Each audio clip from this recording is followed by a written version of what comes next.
that about Diane, that has always been the way she is, period, since I knew her at the age of 13. And that would be, she wants everything herself. Hollywood has long been praised as the sanctuary of dreams, but in reality, it has been a privilege reserved for white people. For decades, black artists were suppressed, only given faint supporting roles, or even erased from the screen. Because of this, some artists were forced to hide their heritage just to survive. But this trade-off came with bitter consequences. Some, when they wanted to reveal the truth, were pushed to the edge, drowned in debt, and died in loneliness. Some were forced by companies to whitewash their roots before being given roles. And some stars were even monitored by the FBI day and night for daring to go against Hollywood's harsh rules. Here is a list of 10 Hollywood stars whose black heritage remained hidden until much later. Beyond the glamour, what tragedies did they have to endure? Dwayne "The Rock" Johnson, the man who refused to hide his black heritage.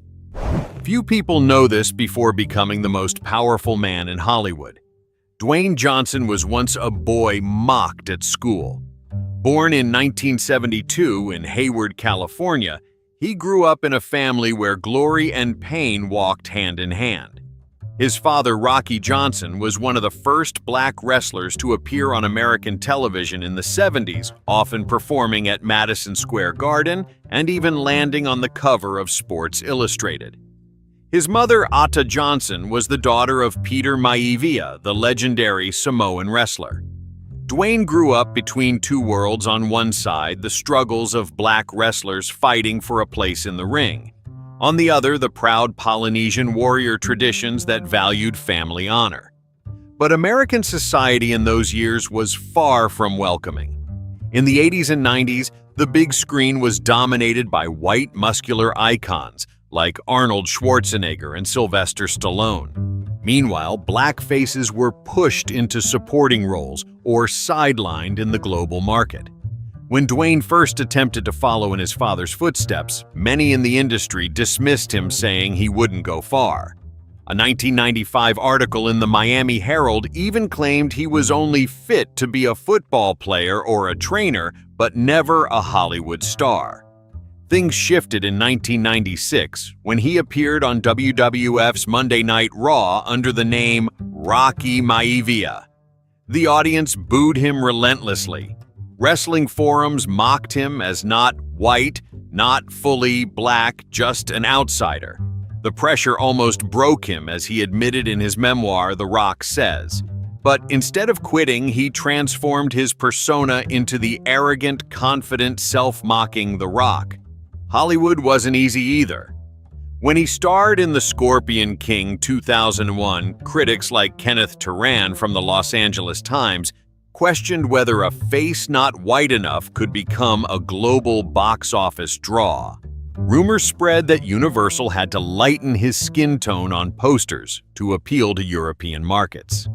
Fans began to ask, where did The Rock truly belong? Dwayne refused to stay silent. In a 2001 ESPN interview, he declared, "My father is Rocky Johnson, a black man who shed blood to pave the way for other wrestlers. I will never let anyone deny that he is my father." His words not only crushed the rumors, but turned him into a symbol of pride.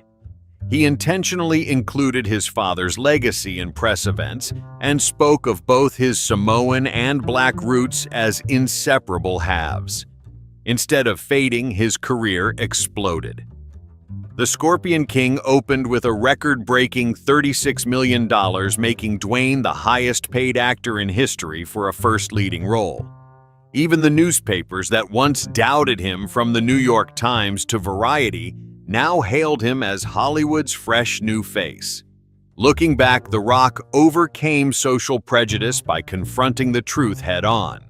He didn't whitewash the past or avoid his origins. He turned them into power to conquer the world. From a boy ridiculed for his appearance and skin color, Johnson became a global figure, proving that an action star doesn't need white skin to reach the top.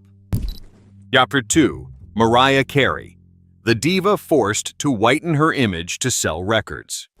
When Mariah Carey first appeared on American TV in the summer of 1990 performing Vision of Love on the Arsenio Hall show, millions were stunned. A phenomenal voice hitting sky-high notes left critics and audiences in disbelief that she was only 20 years old. Yet, behind this first moment of glory, Mariah was pulled into the ruthless game of the music industry where skin color and heritage mattered almost as much as talent. Her father, Alfred Roy Carey, was Afro-Venezuelan, while her mother, Patricia Hickey, was Irish and classically trained in music. From childhood, Mariah felt the sting of difference. She recalled how neighbors in Long Island threw rocks at their windows simply because her father was not white. At school, classmates whispered, "What is she not white, not black?" These words scarred her youth. Entering the music scene, prejudice persisted. In the 90s, record executives, especially Columbia Records, believed white singers sold better in mainstream markets. When she signed with Columbia, its head, Tommy Mottola, later her husband crafted her as the perfect pop princess. Posters were edited to brighten her skin, her curly hair was straightened, and every trace of her black heritage blurred. Rumors circulated that Columbia even banned her from appearing at music events for black artists, fearing mainstream audiences might learn her true background. Vibe magazine in 1995 published a long piece calling her a woman living between two worlds, asking bluntly, who does she belong to? On MTV in 1994, Mariah admitted, "I've gotten used to being labeled by others. Sometimes even I don't know where I stand." But her talent was too dazzling to be hidden. Through the 90s, Carey scored 19 #1 hits on the Billboard Hot 100, a record only the Beatles surpassed. Albums like Music Box 1993 and Daydream 1995 sold tens of millions worldwide.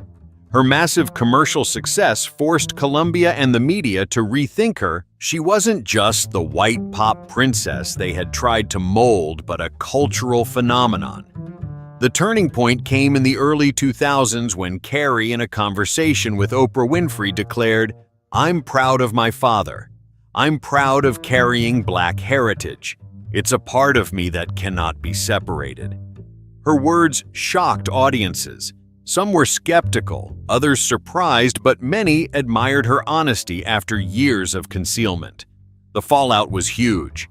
Columbia's whitewashing policies were exposed while Carey stepped into a new role, a symbol who transcended racial boundaries.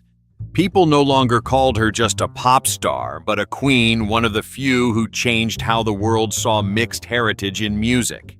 Number 3. Diana Ross. The Motown icon, criticized for being not black enough, not white enough. Detroit in the 1960s was a place of contrasts. On one side, civil rights struggles. On the other, the rise of Motown, where Berry Gordy built the first black music empire to rival the white mainstream. In this world, Diana Ross rose from the Brewster Douglas housing projects to the spotlight, becoming the soul of the Supremes. The group scored over 12 Billboard #1 hits, even surpassing the Beatles for consecutive chart toppers. But fame didn't mean freedom. To white audiences, Ross was the safe face of Motown. Her light complexion, slim figure, and elegant aura led critics to say Diana Ross looks more like a Hollywood starlet than a black singer from Detroit. Meanwhile, within the black community, some accused her of being too white, losing authenticity. Black magazines like Ebony described Ross as standing between two worlds, but truly belonging to neither. The pressure intensified when Berry Gordy poured resources into making Ross a solo international star. Rumors of a romantic relationship between Ross and Gordy only fueled the belief that she was favored over her Supremes bandmates. When Ross left the group in 1970, Mary Wilson openly complained Motown always treated Diana as the only one who mattered. Her personal life became constant tabloid fodder. In the late 70s, she grew close to Michael Jackson, who often called her the most important woman in my life. Rumors of romance exploded when People and Rolling Stone published photos of them hand in Los Angeles in 1981. Despite their denials, speculation persisted, painting Ross as both admired and scrutinized. Prejudice followed her into film. When chosen to star in Lady Sings the Blues 1972, portraying Billie Holiday, many white directors opposed, claiming Ross was too glamorous to play a struggling black singer. In a tearful TV interview with Barbara Walters, Ross confessed, "I'm tired of being told I'm not black enough to sing black music and not white enough to be a Hollywood star." Yet, she triumphed. Ross earned an Oscar nomination, won a Golden Globe, and remained one of the most successful black divas of all time. But her career was always shadowed by controversy. Was her success due to talent, or because she walked the fine line between black and white worlds? Ross's story reveals the harsh reality of American entertainment in the 20th century. Even at the peak of global fame, an artist could never escape the labels imposed by society. Chapter 4. Clark Gable, the King of Hollywood who hid his mixed heritage. The 1930s marked Hollywood's golden age. Los Angeles glittered with neon, celebrated as the embodiment of the American dream. But behind it was a harsh studio system, MGM, Warner Brothers, Paramount, controlling every detail of actors' careers, contracts, and even their private lives. Within this, Clark Gable was molded into the ideal American man. With his thin mustache, half-smile, and deep voice, he became King of Hollywood. Yet at the height of his fame, a rumor spread. Gable's family line contained African and Native American heritage. At a time when Jim Crow laws still existed in the South, even a whisper of such ancestry could end a career. Gossip columnist Hedda Hopper hinted in the Los Angeles Times, "There's something not entirely American about him." That vague remark was enough to stir panic. Soon after, family records in Cadiz, Ohio, Gable's hometown, mysteriously disappeared. Insiders believed MGM erased them to protect their million-dollar star. Gable's actions only fueled suspicion.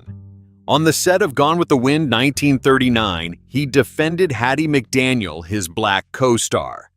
When the studio built separate restrooms for black cast, Gable angrily smashed the door and said, "If Hattie can't use this, then I won't shoot another scene."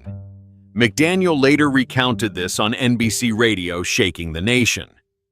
At the Atlanta premiere of Gone with the Wind, McDaniel, who would later win an Oscar, was banned from entering the theater. Furious, Gable threatened not to attend.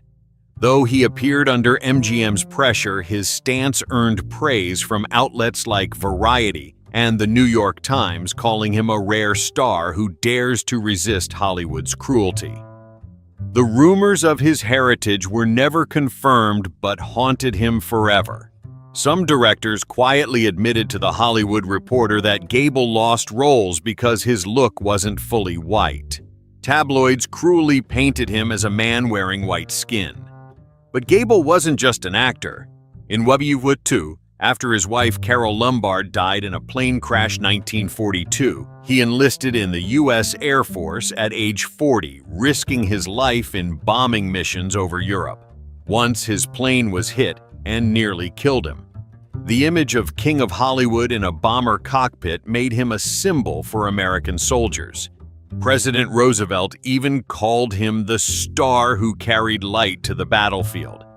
Ironically, the man whispered to have unacceptable roots became America's face during its darkest time. Gable used his fame to defend black colleagues and gave his life to his country. His career was both a tragedy of concealment and a heroic saga that endures. Today, when audiences watch classics like It Happened One Night or Gone with the Wind, they don't just see a dashing star, but wonder, was the king also a man forced to live under Hollywood's mask? 5. Dorothy Dandridge, forced to give up acting. What I'm doing. most successful movie star in the world. But she was a black woman at the wrong time. In the 1950s, when whites-only signs still hung on American streets, Hollywood had its own unspoken rule. Black women could not be sex symbols, let alone lead actresses in major films. Yet Dorothy Dandridge dared to break that rule. Born in Cleveland, Ohio, Dorothy began her singing career in Los Angeles clubs alongside her sister Vivian. They performed at the Cotton Club, where wealthy white audiences came for entertainment. But black performers were only allowed on stage, never in the audience. Even so, Dorothy shone with her delicate features, light complexion, and dreamy eyes that earned her the nickname, the Black Hedy Lamarr from the press. Her breakthrough came in 1954 with Carmen Jones, directed by Otto Preminger. Dorothy played Carmen, a sensual, free-spirited, and strong woman. The role made her the first black woman ever nominated for an Academy Award for Best Actress. The New York Times called it a historic turning point for American cinema. But this was also the beginning of her struggles. Hollywood praised her but sought to control her image. Producers demanded that Dorothy wear makeup to make her skin appear lighter and avoid harsh lighting. They wanted her to be a face acceptable to white audiences. Many directors refused to cast her in leading roles, pushing her into exotic mistress characters instead. Rumors spread that at an audition for The King and I, 1956, Dorothy was rejected instantly for being too dark by Hollywood standards. Her personal life was dragged into scandal. Her relationship with director Otto Preminger was heavily exploited by tabloids. At the time, a black actress openly dating a famous white man was shocking. Newspapers like the Los Angeles Mirror ran headlines such as "Dorothy trades her career for love." Rumor had it that major studios refused to work with her for fear of damaging their image because of the relationship. Yet Dorothy was more than a trapped beauty. She used her fame to